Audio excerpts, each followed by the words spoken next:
Hello, everyone. I'm Shashank. I'm the manager for marketing at enParadigm, and I welcome you all to this podcast. With over a decade and a half of experience in the corporate learning solutions industry, enParadigm has made its name with some of the biggest advancements in the corporate learning and development space. Uh, the company has been a pioneer and a trendsetter of sorts when it comes to simulations targeting atomic topics around behavioral and business competencies.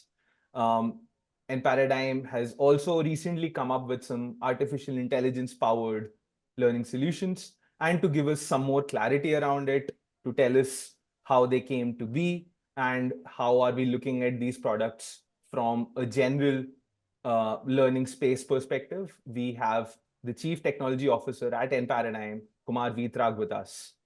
Veetrag, welcome to the podcast. Hello, how are you doing?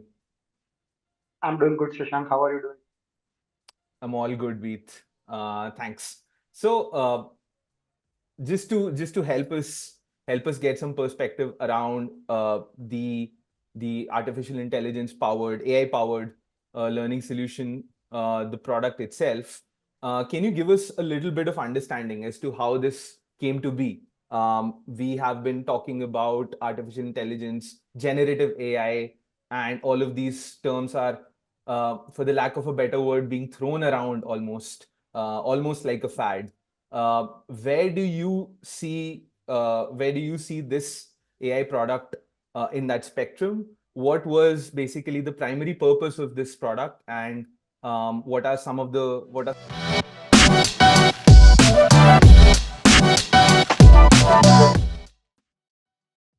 So, see, AI, a lot of people think it is bad just because they started using AI or understanding what AI became mainstream after ChatGPT was released almost 15 months back. But that's not the yeah. case, right? Uh, so, there are a lot of factors that contribute to it. How people understand AI and what they see are the powers of. For us, I think it's not that our journey started when ChatGPT came out. We have been using AI and similar utilities for over 3.5 years now. So our journey is not just 15 months old. Looking into that, I would say that there are two kinds of people generally which we are there, which are like one are kind of people who think AI is the biggest thing, and there are other set of people who are skeptics on that. We at enParadigm are more on the skeptic side of it. What does that mean is not the skeptic that AI is not going to work. It's like how to use AI in a very responsible fashion. So that is a one big thing that we are looking at. And by responsible, there are many factors of using AI in a very responsible way. Uh, so starting with that, AI or what we call the large language models that have come out in the last 1.5 years have a extremely amazing ability to do natural language processing really, really well. So that's one part of it, and that is what we are calling generative AI, where you ask a question to any of these utilities, and they are able to search and look into the data sets that they have ingested, and they are going to give you a cohesive answer based on. So Mhm. that's the ability that is there. Now coming to how nParadigm is using all the things which are out there, we actually use AI in four different ways. Uh, Okay. these four ways can be categorized into two broad categories. One kind of thing that we are looking for is what we call as the immersive AI. What essentially it means is how do you use AI to make the experience extremely immersive in nature. And by immersive, what we mean is a person is able to consume the content. Uh, Mhm. Usually, the learner that is consuming the content, he or she is able to consume the content in a very frictionless environment. So that Okay. is one set of things, and that is the immersive part of it. The other part of it is like how are we able to give a hyper personalized learning experience to the user, and that is where Okay. a lot of our research, especially with natural language processing, has gone into it. Where what we are doing is we are able to provide a very contextual experience to Mhm. an individual learner and looking into the background of information that we have collected over time, and the experience that a user is having on our platform.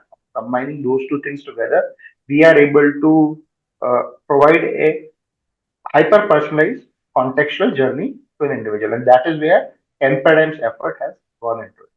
Mm-hmm. So if you look into the CatalyX Talent Intelligence platform, TIP for short, the one that we Yeah. use, Yeah. uh, we have been using AI in different parts for last 4 years.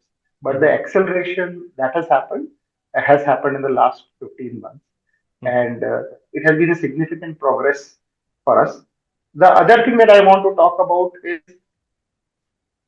it's not the way people use AI, right? The Mm-hmm. way people use AI is okay, AI is able to do following things. So Mm-hmm. how can I use AI in my products? And Mm-hmm. that has been the focus for a lot of people. For me, I look into a different way. We already had a set of problems that we had that accumulated over years when we were working on different Mm-hmm. learning and development solutions. And we look Mm-hmm. into, you know what, we are looking to solve these 25, 30 problems. Mm-hmm. And if the technology reaches certain point, I will be able to solve it. And that is what we are able to accomplish today, because each and every problem we look into this, okay, we needed AI to solve this, or we needed this kind of video processing capabilities or natural language processing capabilities, and we Mm-hmm. are able to check them off from our list. And what that gives us is gives us an extreme high level of efficiency that we were lacking. Got it. Um, you touched upon uh, an existing set of problem statements, which basically resulted in the team coming up with a product like this. I would want to take even one step backwards and just try to understand, were the industrial trends also a part of this problem statement, this set of problem statements, in the sense that, um, I mean, enParadigm works with a host of companies, some of the biggest names in the Indian as well as international corporate space. Were there any needs, any requirements that were shared by the learning stakeholders at these companies, which made you guys sit back and take notice of it enough number of times to understand that yes, this is a genuine problem statement, and it can only be solved by the advancement in AI. And uh, essentially, what I'm trying to understand is, was there a tipping point where you thought that yes, this need is genuinely only going to be solved only through AI powered learning solutions? So just could you just explain if there was a trend like that?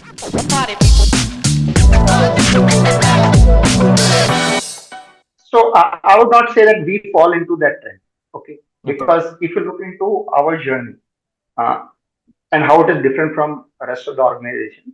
For Mm-hmm. rest of the organization, they are the AI first companies, which they Mm-hmm. are saying that, you know what, we will work on deep tech, we will understand the AI better, and then look out and say that what can we help make things better or faster and things like that. Mm-hmm. See, I see myself and enParadigm as a L&D first organization. We are an L&D organization. We have a decade worth of experience with us. So we understand what are the problems that L&D has. And when you look into those problems, then you start thinking that, you know what, these problems, could they be solved in the old way of solving problems, or can AI make them faster? So it's not that we were not solving these problems before. We were solving these problems before also. But today I am able to solve these problems at a much faster scale. So I'll give an example. So one of the things that we have three tenets of how we look into uh, a learning journey, which is extremely useful to the end user or the learner, as we call him, is uh, relevance, engagement, and impact. We call Mm-hmm. them REI. So let's start with the relevance aspect. So what does the relevance mean to a user? For a learner, relevance is straightforward. That is it useful to me at this particular time? This learning, specific learning is Yeah. useful to me. Now, if you look into how we are building simulations for uh, different individuals, Mm-hmm. we had a specific pace at which we could build. So if you go 5 years down the line, we were able to build a simulation at a speed of, like, it will take us 4 months to build one single simulation. Okay. Now, with that kind of speed, If some organization comes and tells me that, what, can you do this for us also in this specific ways? Our the tag for that would be minimum 4 months. Hmm. Considering, what, I have resources available to start Yeah. working on that. Yeah. So we started solving those problems since 2017, 2018. Over time, we reached a place where we built a lot of tools and systems at our end, which were part of our CatalyX TIP, where we were able to generate these simulations at a much faster pace. So by the time we hit 2020, we were able to generate one simulation per month. So that is the pace that we were able to achieve. And Okay. then in last 2 years, Hmm. like I said, since from 2020 to 2022, we were able to bring down that pace to 3 weeks or so. Okay. But uh, when AI as a utility or huge large language models start becoming popular and accessible to the general public, we could figure out how we can utilize them into our assembly line of building a simulation. So it's not that we are completely revamping the assembly line. We are just saying that what parts can be replaced by this. And Hmm. what we could accomplish was that we were able to bring that down time from 3 weeks to under a week's time. So Okay. when that kind of advancement happens, Hmm. you cannot start thinking that how do I solve the problem. If you have been thinking about that problem for multiple years, then you just say that, okay, this technology fits my needs the best here. And Okay. that is the example of a set of problem statements that you have, and you say that, what, these problems I can solve using this thing. So that is how we have approached this entire problem. Okay. Either it be in the immersiveness of this or scaling up the content or hyper personalization of content. Everywhere we were making inroads, but the speed at which we could make inroads has significantly improved in the last 1.5. I think it's it's so interesting. You spoke about the development of a particular simulation and the kind of time it took the team to come up with such a simulation back in 2020. It almost seems like just yesterday. I think all of us have kind of uh, tried to remove that those pandemic years off the back of our heads. But 2020, when you said that it was almost like a month, I mean, the team was able to come up with a simulation in a month's time, and then in the last 4 years, the team has been able to optimize that to quite an extent using some of these features. Um, was there a way in which this could have been done, say a little earlier than that? Like, I want to understand why now. I mean,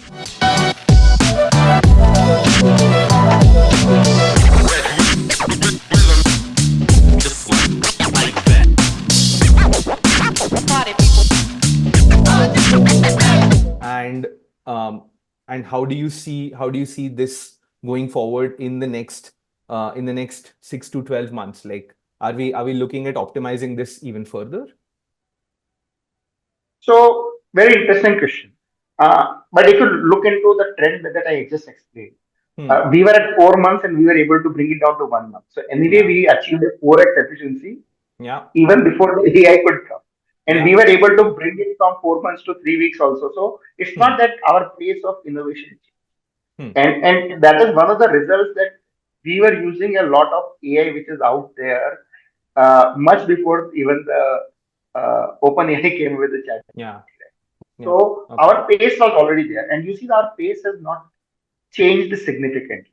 The Mm-hmm. only thing is in physics or in any life things, you keep on reducing the efficiency, but after a certain point, you cannot increase the efficiency at the same pace which is there, and Mm-hmm. that is where AI actually helps you break that barrier of what could have been done. So that is one significant thing that we could do. Mm-hmm. Now we need to be very careful when we are using AI also, right? Because it's not AI is a plug and play thing. A lot of people think it is that, what, if you plug in AI and it will solve all the problems. That doesn't essentially happen. It can solve the problem in 60% of the cases, but other 40% of cases, you are kind of stuck or it is going to hallucinate or you will have a lot of problems. Mm-hmm. So we have four things that any AI that we are using need to keep on fixing on those things. So, what are those things, right? One is accuracy, second is reliability, third is hallucinations it should not have, fourth is consistency. And these Mhm. four things are extremely important. What do I mean by them, right? See, if I am using any AI utilities for accuracy sake, so what does accuracy mean? It is like if I am evaluating as a human any individual, even an assessment or something, and if I have given him 3.2 out of 5, Mhm. right? Then if I go to 20 humans of same caliber and say that, you know what, can you evaluate that person? The gap Mhm. might be plus minus zero point 0.1 or zero point 0.2, right? Because so it means that if I have given somebody a 3.2 score, then maximum variation can be from 3.1 to 3.2. That is Mhm. what it means the accuracy, right? Mhm. Now, if I'm using an artificial intelligence system and if my variation is there from 2.9 to 3.4, it doesn't work because that's a huge difference between our scoring system. So that Yeah. is what is accurate. So it needs to be accurate, and that accuracy has to be verified by that. You know what? If a set of humans are doing it, they are able to do it at that job. So that's one of the big challenges of how to utilize the AI. Second is consistency. What do I mean by consistency? So again, I'll take the evaluation example of I'm as an evaluator and I'm evaluating. Then Mhm. if I have to evaluate 20 learners at my end, then I am going to evaluate them from a same lens and same level of understanding. And then only I can do a very good job. That is consistency that humans typically bring. Yeah. But AI doesn't bring that. A lot of Mhm. times, what happens is it is going to not be at the same level. So sometimes it will say, okay, for the same answer, sometimes I can give a score of 3.1, sometimes 3.5, sometimes Mhm. 3.2. So that also is not desirable in any L&D solutions. Yeah. So that is the consistency. Yeah. The third component is reliability. Am I getting a reliable output every single time? And am I able to understand how that output has come? Mhm. Is very, very important to us because I cannot blindly trust him. And that is why we have built a very elaborate system. We call them as a Lumino playground at Okay. our end, which has a set of algorithms and logic and things like this, which ensures that I am getting a reliable answer every single time, and I am able to cross verify that the answers that I'm getting or evaluations that I'm getting Mhm. are accurate or not. And that reliability is very, very important to us. And finally, what we call them as a hallucination. Mhm. Hallucinations, for lack of better terms, for AI, hallucination is you ask a simple question to an AI and AI is not able to give a proper answer. Right. Because we might think that AI is the end solution to everything, but it doesn't work. I'll give an example of how AI hallucinates a lot of times. Okay. So, because it is not able to understand the most basic problems. Hmm. So, to give an example, you would have heard of there is a problem where we say there are two different kind of beakers of different liters of water they can hold or any liquid they can hold, Mhm. 5 liter and 7 liter. And the puzzle goes like this, right? How do I measure 3 liters of Yeah. water? And Yeah. as humans, we are able to comprehend it and we are able to solve it. Yeah. But you take a very basic problem saying that I have a 6 liter can and I have a 3 liter can and I have to Mhm. measure 3 liters of water.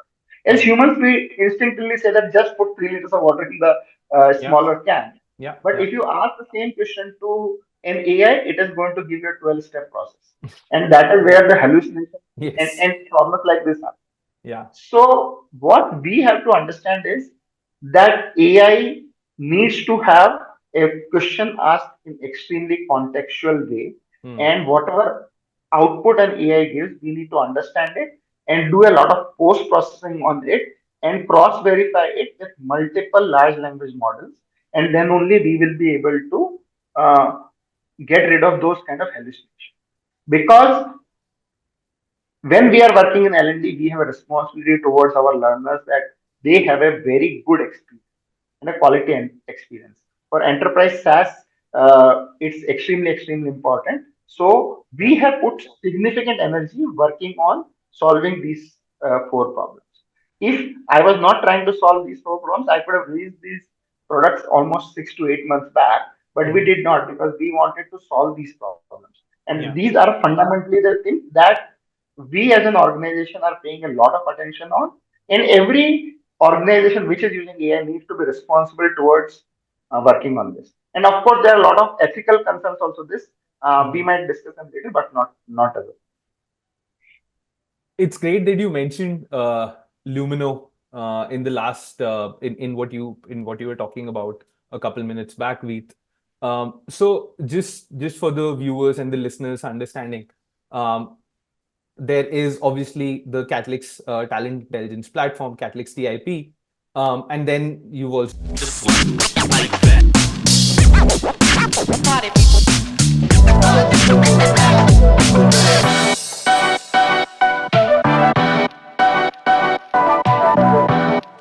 talking a little bit more about the product. Um, how do the learners and the organizations, as a result, how do they benefit from it, and what are some of the features of Lumino? all right. So just a small correction. So Lumino is not a product that is exposed to the outside world. Okay. So for our Okay. learners who are our consumers, Hmm. for them, Catholics is the platform on which they consume our simulation products. Yeah. Okay. Okay. What is Lumino for us? Hmm. Lumino for us is a so Lumino is Lumino Playground. And what does a Hmm. playground mean? It is a utility for us to try out all our assumptions and figure out how AI has to be used in a very responsible and a secure way. So that is the step number one for Lumino. Second is whatever kind of outputs that any different kind of LLMs are working on, Hmm. we are able to verify them either using different LLMs or different human systems which we have in place. Okay. So, to give an example, uh, uh, in a professional world, in a university atmosphere, whenever some research happens, Hmm. it gets peer reviewed. What Yeah. it means by that is, let's say I wrote a research paper, then there are going to be 4 or 5 people of similar caliber. They are going to look into my data and my inferences and are going to verify that it makes sense. And Yeah. that is what the most credible source of information which is out there. Yeah. Now, how do we build a similar kind of system, kind of a credibility for an output that an AI system is giving? So we are mimicking the same kind of a thing, and we call it a peer review system, which is Hmm. one of the key things in a Lumino playground. What Okay. essentially it means is whenever there is a output that is coming, it is not just coming from one set of large language models, it is coming from multiple LLMs. And once we look into those multiple LLMs, the information, we have a lot of algorithms that run on it to Hmm. figure out which is the most appropriate response. Okay. And mind it, I'm not saying the best response, I'm saying most appropriate response. Yeah. Because that is very, very critical for us to give the most appropriate answer at the most appropriate time. And Hmm. that is what Lumino plays a big part into it. So Lumino Playground is something that our product team uses in a very Hmm. extensive way and understand and fine tunes our filters and systems and pre-processing and post-processing so Hmm. that we can utilize the AIs that we are using to their maximum potential. Got it. So that is what Lumino is. Lumino is where our everything configuration happens, our testing happens, our planning happens. And Hmm. once everything is set in that, those kind of features get incorporated into different game engines which we are launching. So I'll explain what a game engine is also. So we Hmm. have different game engines that we are building, or we have been building for over 7 years now. Hmm. Few of those game engines are AI enabled, which Hmm. actually are taking care of things like this. So every game engine to be developed has to have an extensive work done on Lumino first, and then only it goes to our product line. Got it. Got it. Um, just to finish off on this particular aspect itself, Veet, would you say that this is somewhat different from the other players that are out there in the market with AI tools, quote unquote AI tools, right?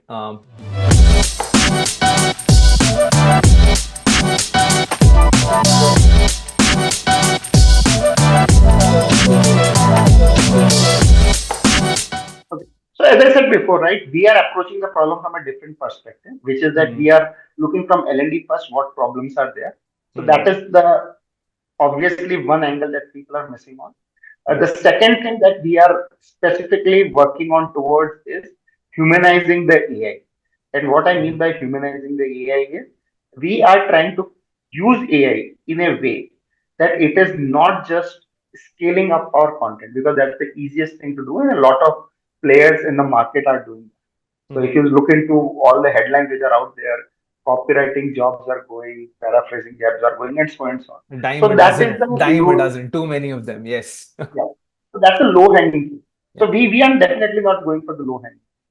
As I said, we had a list of problems for that. Yeah. Second is how to use AI and not make a chatbot, because a lot of people are doing that also. So we don't want to do that also. So we are saying that how to use AI in the most efficient way for a learner. So learner should feel that they are not interacting with the AI, but they are interacting with a human at the end of it, and Right. provide them a seamless experience. And what do I Hmm. mean by seamless experience, right? A seamless experience is the most critical component in any L&D product. And the Hmm. reason is simple. Uh, an L&D product is not a pull product. It's always a push product, because you Yeah. are a learner. There are very few set of learners who are saying that what, I want to learn on my own, and they go and seek them. They are not our target audience. They anyway will find us. Hmm. But it's the other set of users that we are here to work on. Hmm. So if we do not want to give them any chance where they say that this is not a good experience for us, this is not a great experience, and that is where we have to bring in that seamlessness, or what we call as a frictionless experience Yeah. internally. And to make this frictionless experience, we need to use a lot of AI which is out there in a Hmm. very clever way. So, Okay. in a combination of using multiple AIs, either Hmm. internal to us or external from us, what we are doing is we are creating a seamless experience for the learner. And to build Hmm. that, there are multiple steps. So, as I said before, also one is relevance that I Hmm. already covered. Second is the engagement part. Yeah. Engagement part is where the Yeah. complete seamless thing comes plays in. So, Hmm. a user need to experience everything in flow of work. Hmm. They cannot spend Yeah. significant time. So all of them Yeah. plays a big part into this. The other thing is today's learners are looking for bite-sized content. They are not able to spend significant time in learning. Correct. Uh, Correct. Yeah. so Yeah. because we have a lot of short form content out there, but Yeah. learning doesn't happen that. So Hmm. it's a challenge, right? Because these are poles apart things. We are teaching something deep behavioral concepts, and you can't cover them in 20-30 seconds. But True. how do we True. solve that problem? And that is where AI plays a big role into it. How to create a seamless experience, a short form content where the feedback is extremely relevant to them, Hmm. and the feedback is, as I said before, also most appropriate feedback for them. Hmm. So that is very very important. I like to Hmm. give an example. In technology world, there is a utility called Stack Overflow. Hmm. What it essentially is, whenever a developer is working on it and whenever they are stuck, Hmm. they can actually go to this website, like they go to Google and search for the problem. Hmm. And the first answer usually comes to Stack Overflow. Stack Hmm. Overflow is a user generated content where they go and somebody else who has faced that problem already lists down that XYZ can be done. And this Okay. developer does it. That is what is learning in the flow of work. It means that they are not learning independently. Whenever they face a problem, they could solve it. Hmm. We are trying to do the same in the L&D space also. Whenever there is a user has a challenge, and what we are saying that we can provide that learning nugget to that user at that specific time. And that is Okay. where the hyper personalization also plays a role, because we need to understand where a user is facing a specific problem, and we are able to provide that. We are able to provide it the most appropriate time. We are able to give them the most appropriate insight which is required to finish the job now and learn and move forward. Brilliant. Brilliant. I think it's wonderful, Veet, that you spoke about the learners for the most part of what you said just now, um, which which sort of brings me to my next question, which is we've touched upon the product now. Let's talk a little bit about the beneficiaries, which is in this case the learners, the actual end users of the product. Uh, is there is there a primary target audience that the team thought of whilst designing, whilst coming up with the product, in the sense that there may be a primary target audience or a secondary target audience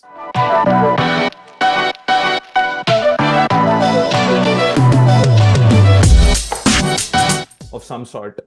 Can anyone or everyone make use of this in their own way? And if yes, then how? Okay. So it is a three-part answer. The Okay. first part is, as I talked about relevance in the beginning, Hmm. uh, our solutions have to be relevant. That's the key tenet on which we are working on, right? Yeah. Now, as soon as we talk about target audiences, we are trying to narrow down which kind of a learner are we able Yeah. to serve. Now, if you had talked to me 3 years back, we were in this process of increasing that uh, or widening that gap, right? Saying that we are Mhm. able to capture more of the audiences and not just a very narrow band of target users that we will Hmm. have. Using AI, we are able to contextualize at multiple levels the solution. And Okay. that gives us the power that we are able to widen the kind of people who we Mhm. can reach out. So I'll give an example. It's a power of today's technology Mhm. and our deep understanding of L&D that we are able to say that, you know what, whatever kind of content that we are building, Mhm. the simulation we are building, we are able to contextualize them at two levels. One, what we call as a going deeper into the problem. So Okay. just to give an example, uh, let's say you are looking into learning something called giving and receiving feedback. Okay. Okay. And we have a simulation for you. Mhm. Now, let's say you are a much advanced user as compared to the rest of the team which is out there. So what Mhm. I need to do is I need to understand your competency level on the fly. I Mhm. need to provide you a much more appropriate simulation as per the needs. Mhm. And my system today is able to do that. So what Mhm. I'm able to do is I'm able to cater a lot more audience, right? So previously I was able to cater with one size fits all kind of solution. Now I'm actually being able to differentiate between different understanding of the users and provide them the most appropriate simulations which are out there for us. So Mhm. that is one set of things which I call going in the depth. Mhm. Second is uh, we are able to increase the breadth also. And to give an example, uh, let's say you are a insurance user learner. Mhm. So you Mhm. work in a general insurance industry. And what I have is I have a simulation that is finely tailored for you. But let's say you have a colleague and who works in the life insurance industry. So Mhm. today I was not able to cater them in the most relevant. You might have 90% of the idea, understanding of the insurance same, Mhm. but the last 10% is something which is very, very particular to a specific kind of Yeah. industry, businesses, or even an organization. Yeah. Yeah. Now, what I am able to do is I am able to provide you simulations which are extremely contextual to the kind of role and function that you are belonging to. And we are able to provide you that. So that increases my breadth also. So to answer your Got it. question, kind of AI has given me two powers. Mhm. One is to scale my simulation library to Mhm. both in the depth wise as well as the breadth wise. And second Okay. is provide me the power to hyper personalize that content for that individual user who needs that content at that time.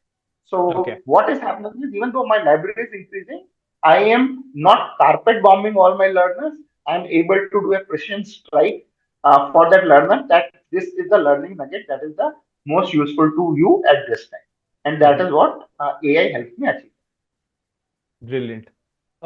I think this would be music to the ears of all of these companies that are looking for just the right kind of solution for their employees, that can enable them and help them out just at the most opportune time. So I think that's just fantastic. But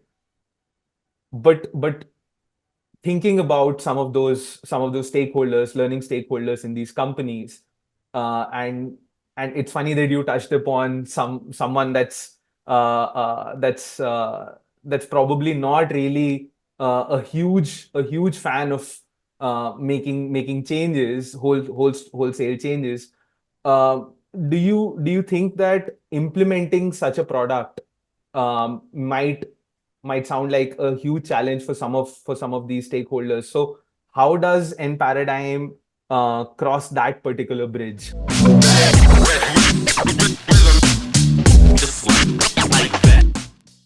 At the organization's working flow, and what is the kind of support that enParadigm is able to provide to all of these companies, which obviously want all the benefits, but they somehow feel that this will interrupt my regular flow of work. So to borrow the phrase that you used, how do you ensure that technology and this particular solution is being implemented at the most opportune time in the flow of work? How does the implementation part work?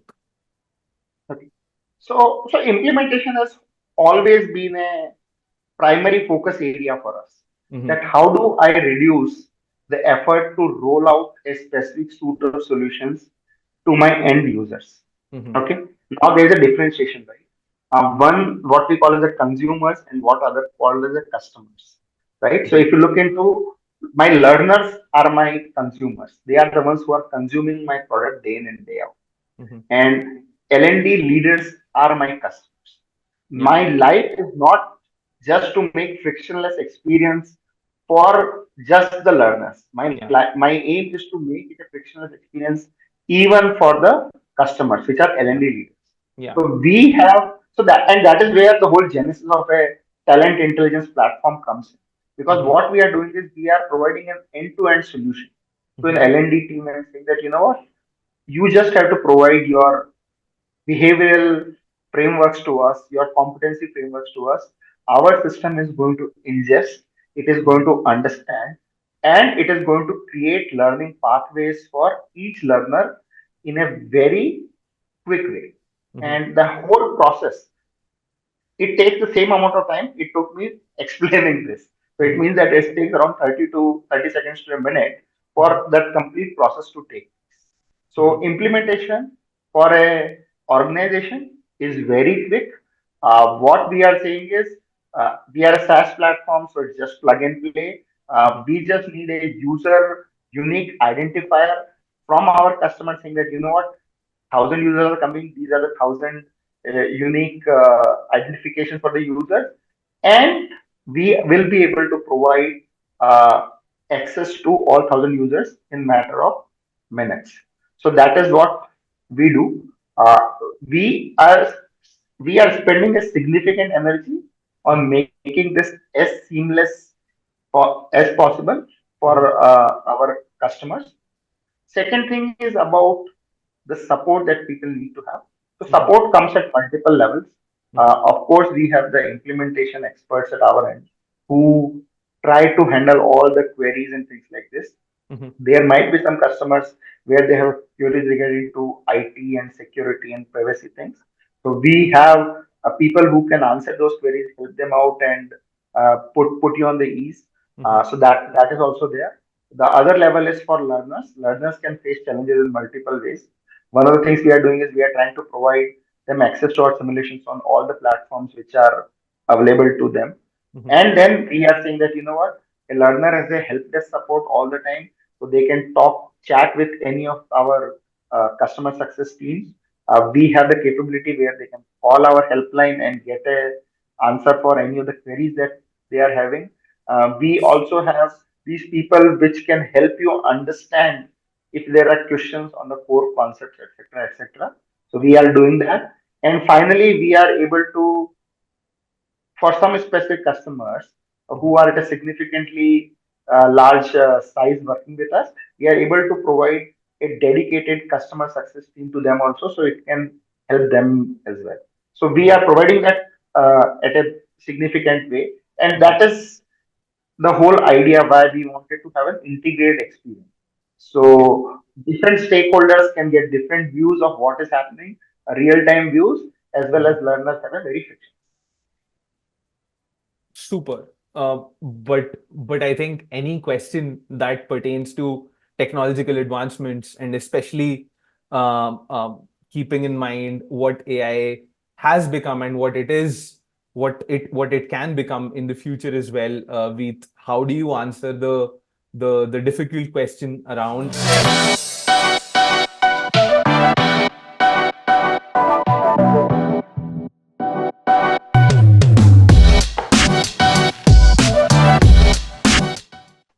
is it compliant to all the necessary standards, and how does the data security question, how do you start to answer that question? All right. So this is very interesting question. Hmm. And again, here the answers like multiple places where we are taking care of this. So we have been always an enterprise first organization. So Yeah. we have always been compliant with GDPR and ISO regulations, which are the most basic things that are there for security and privacy. So Hmm. we definitely have those certifications with us. Second level is that we do these regulars vulnerability and penetration testing, what we call as a VPT, on our CatalyX platform, so that we are up to the mark of whatever is happening in this team. We have a team who is able to identify these issues and solving these problems at the highest urgency level. We do not work with when it comes to security. We do not work with localized players. We work with the global organizations Hmm. because we need to be up to the market standard, the best standards which are out there. So Hmm. that is at the standards level, and what we do proactively. Other things, what we do is we have a extremely robust solution in terms of what technology provides. So, for example, the best level of encryption, the best level of standards, technically which are possible, we are providing. Okay. Now, there's one more aspect of security and privacy that comes with when we are using AI in. Hmm. So, with AI coming in, a lot of questions are there that who is using my information to train their models? Will my Hmm. users' information go to the Yeah. LLMs, and Yeah. which Yeah. we are extremely careful about.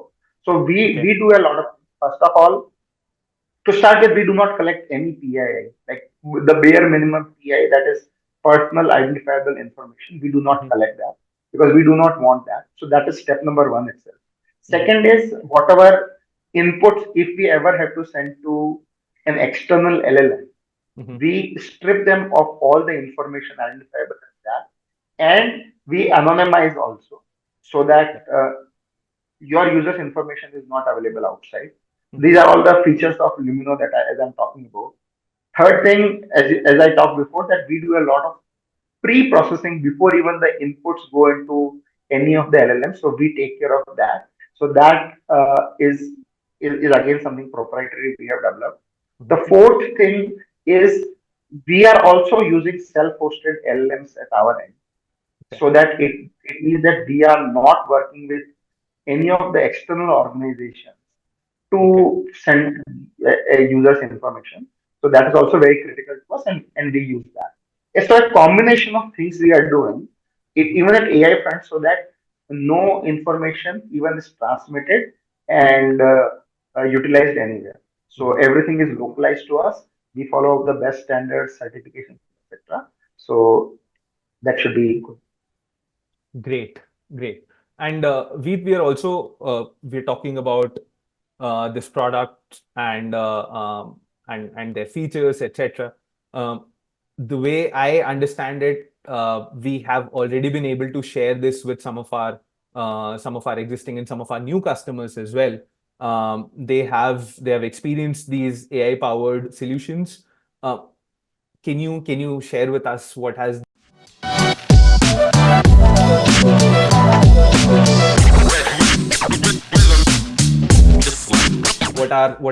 some of the things that these stakeholders have been saying, and what's the response been like thus far? So that it has been a tremendously positive response. It is Wonderful. actually better response than I expected to start with, and it's not. So we follow a approach where we iterate very fast. So that is one of Hmm. the approaches that entire product engineering and design team have. Hmm. And with that in mind, we started doing a preview of our products in the November last year only of AI products to Yeah. a select few customers.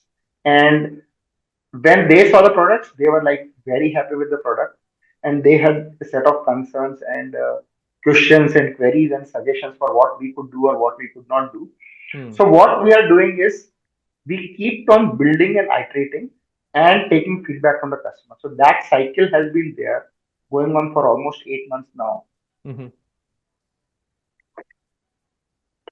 So that is step number one. Hmm. Second is once the product gets refined in a significant way, Hmm. and you are approaching it from an L&D first perspective, then it becomes extremely useful product and it solves a lot of problems for an L&D leader.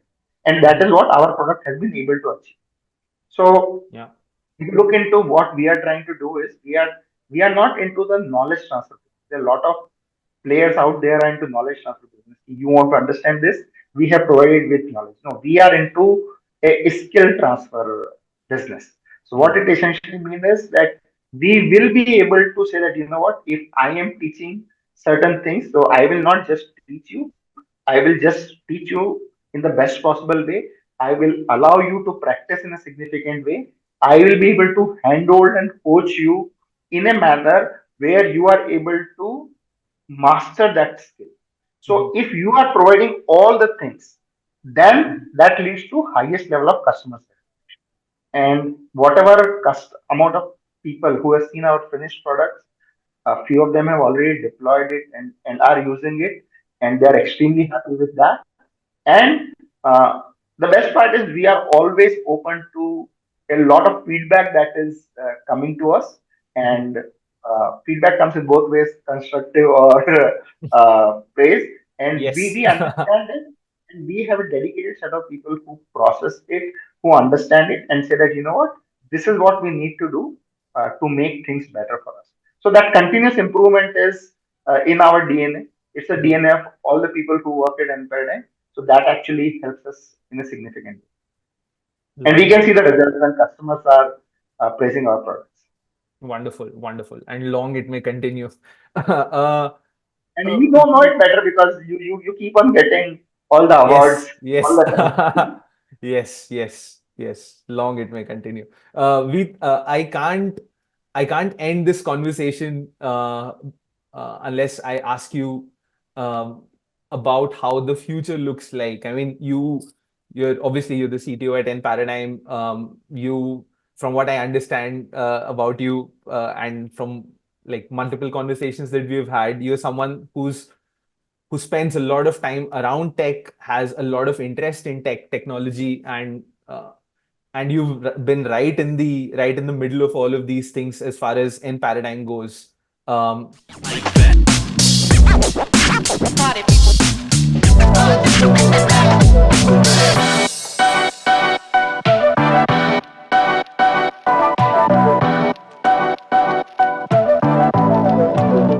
do you see these products becoming a lot more a lot more potent? Do you see, you spoke about obviously the three factors, the three tenets around our E&I, that's relevance and engagement and obviously impact.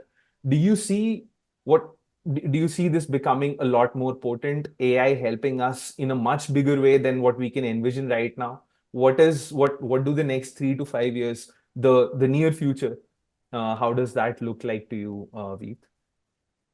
Okay. So it's a very interesting thing to say, which I don't have a very clear answer. Okay. There are multiple reasons for that. So Mhm. first thing is, I always say AI is like a bullet train. It Okay. means that like the pace of innovation which is happening Hmm. is happening at a very tremendous rate. Hmm. Now there will be two sets of people: one which who board the train, one who are left behind. And who are left behind, they are not left behind by 2 kilometers. They will be left behind by light years. So that is what my prediction is. Okay. Okay. So that is from where the technology is heading to and what all can be achieved by that. We have not been able to unlock the potential of AI. So that's Okay. step number one. Then coming to L&D as a space, right? Mhm. Uh, there are places where we were not able to provide specific training to the user. And the key phrase is this: hyper personalized journeys. Mm-hmm. which is something which we were not able to accomplish because of the scale that was required to achieve that. So, Mm-hmm. according to our estimates, there are some 65 million combinations which are required to provide a hyper personalized journey to each individual Wow. user in Okay. our target segment only. Okay. Now, no amount of manual effort could actually accomplish that. But Mm-hmm. with AI, what we are able to do is we are able to provide precisely what each individual user needs in the language of his choice, in the time of his choice, in the competency level of his choice, and Mm-hmm. his or her choice, right? So Mm-hmm. that is what AI is able to achieve now. Yeah. Now, going further, uh, huge advancement in immersive tech are going to happen. Of Okay. course, because we have seen a significant advancement in image generation, not so much in video generation. Mm-hmm. But if you go further, lots of innovation is going to happen and Mm-hmm. provide tremendous gains in L&D. Mm-hmm. What one needs to keep in mind Mm-hmm. is AI needs significant iterations for Mm-hmm. each individual. At enParadigm, we have a tremendous team of product engineering and design who are not afraid to try things on their own, or who are not worried about how many iterations people have to go through. And Wonderful. that combination is extremely important for anybody to survive in this AI bullet train. To Mm-hmm. onboard the bullet train, you need to fail fast, keep iterating, and then not afraid to try new things out. If you do not have that, it's going to be extremely big challenge. As I said before, also we are an L&D first organization, so Mm-hmm. we understand L&D problems really, really well. Combine them with our approach of iteration. That's the place where the magic is going to happen. Right now, I can tell you what magic can happen in the next 6 months to a year's time, but Mm-hmm. predicting what can happen in 3 to 5 years is not possible because uh, it is such of an evaluation also where we will be at the end of a year. So, as I said, Yeah. right, Yeah. it's a bullet. Wonderful. Wonderful.